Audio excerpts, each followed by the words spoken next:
Welcome to the Ceramix Detailing channel. So in this video I want to go over condition reports.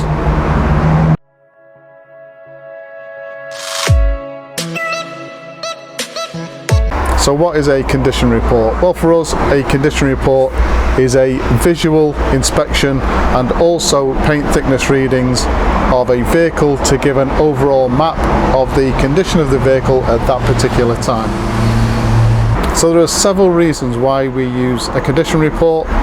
Firstly, when we get a new customer that wants to go on our maintenance wash program, a condition report will be done for their vehicle, and it's almost like a baseline of where we're starting off from, because for us maintenance wash programs and valeting programs is not just about keeping the vehicle clean, but it's about trying to improve over a period of months or even a couple of years the condition of that particular vehicle, giving added value to the customer.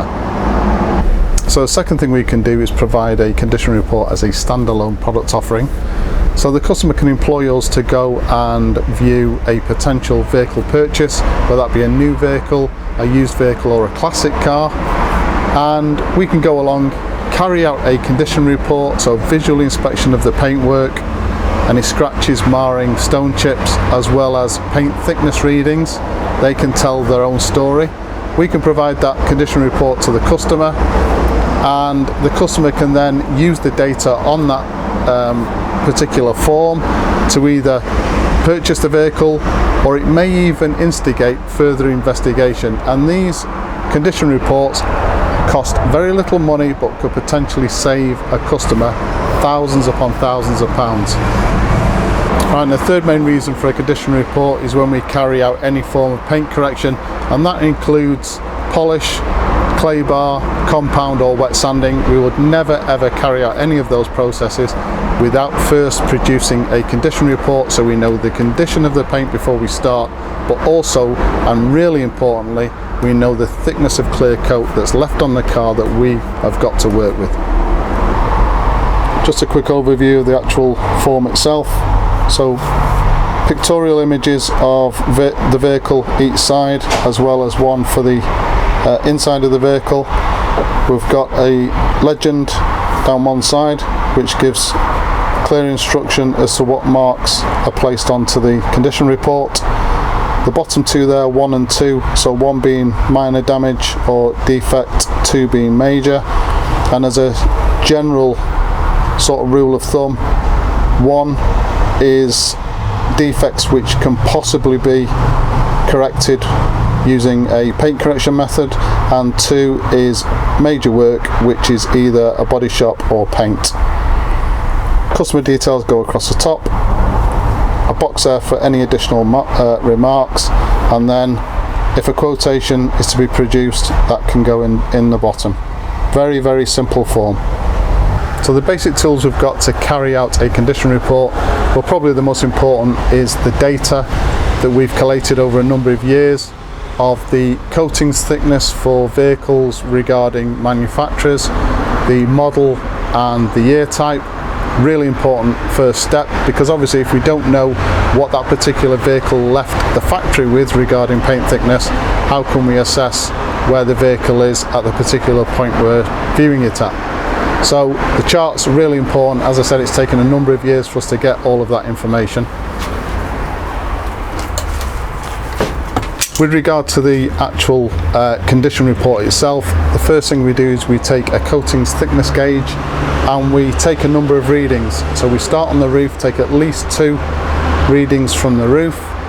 We also take a reading from the B pillar, which gives us the actual frame of the vehicle, what that paint thickness is, and then we'll meticulously go down each panel and take 2 readings from each panel. Any anomalies, so either plus or minus what the charts tell us the vehicle left the factory with, then we'll probably trace that through. So for example, on one panel, if we have a very high reading, we will normally take 2 or 3 separate readings from that, moving away from that area.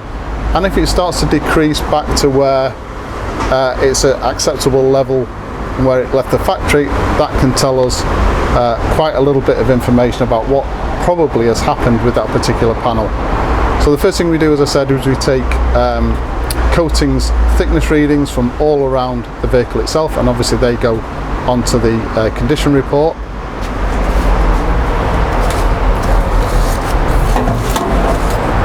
From there we do a visual inspection, and with the condition report we take each panel individually so we don't miss anything.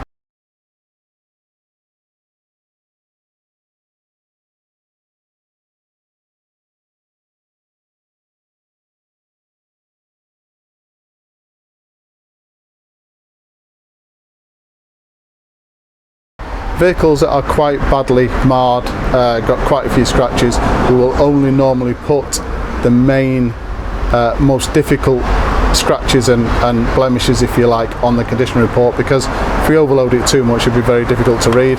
So we use a light bar as well as a high intensity light as well. And again, as I said, each individual panel gets its own inspection. And again, we move around the vehicle. We then do a visual inspection of the interior as well, and we're looking for things like tears, scratches, and also blemishes on any of the hard surfaces. Whereas today we've got some bright sunshine and we're viewing the vehicle outside, we also use a sun visor, and that creates a nice environment for the light to do its work. Otherwise it's very difficult to see marring and scratches in direct sunlight. So that's the basic equipment that we use. Just briefly go through the actual process itself, and then that will give you a really good overview of what we do for our condition report. So if we take this vehicle as an example, I've already looked at the charts. I know what this vehicle left the factory with regard to paint thickness. First thing we do are coatings thickness readings.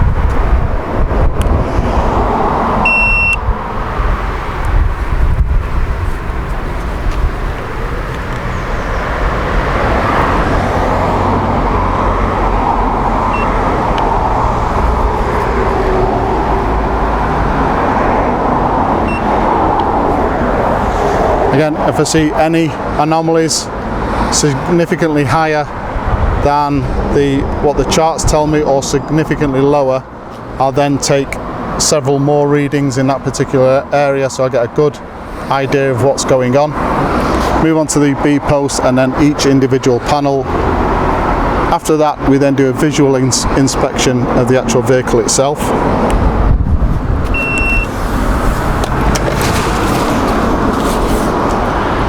So the coatings thickness readings also give me a good idea of areas of the car I need to concentrate more on regarding the visual inspection. Where we don't make any assumptions on the condition report regarding what we think is going on with the vehicle. That would be down to an engineer's report, which we don't do. But from my own mind, those readings will tell me quite a lot about the vehicle and the condition of the paintwork. So next thing is a visual inspection, again on very, very bright days like today. Completely useless using a high intensity light with such bright sunlight outside. So we use our sun visor,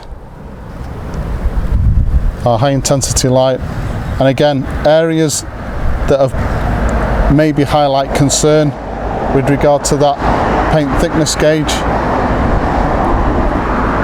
then I will concentrate on those areas more. And what I'm looking for, if I think that potentially the vehicle has had some accident damage repair, I'll be looking for impurities in the paint, any blemishes below the clear coat. And from a paint correction point of view, that gives me a really good map of where we're starting from and what we can actually achieve, so I can relay that to the customer, give them realistic expectations regarding what the finished vehicle will look like. It will also obviously tell me with regard to paint thickness coat readings how far I can actually correct that paint and still remain within a very safe parameters of how much clear coat is left. Once we've carried out a visual inspection of the exterior, we then go on to the interior and a visual inspection of that. So hopefully that's given you a good overview of a condition report and what's involved. My advice, if you're a potential customer looking for someone to carry out paint correction on your vehicle, just make sure they are doing the correct checks before giving you that quote. If someone quotes you over the phone, as I've said, or they come to see the vehicle and don't even take any measurements or do any sort of in-depth inspection of that paintwork, then you need to ask yourself, are they the right people to carry out work on your car? Because of course, a respray, which may be the outcome of poorly corrected paint,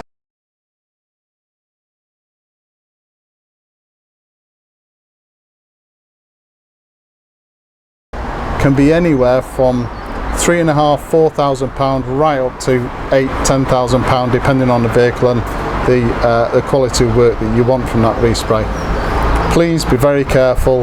Hopefully this has been of use not just to potential customers but also to detailers as well that are looking to get into paint correction.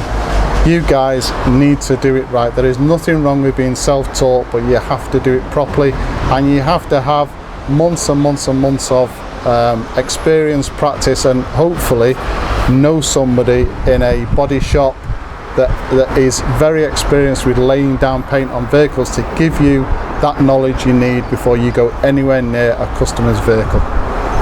Please subscribe to the channel, and as usual, if you've enjoyed this particular video, hit the like button. Thank you very much for watching.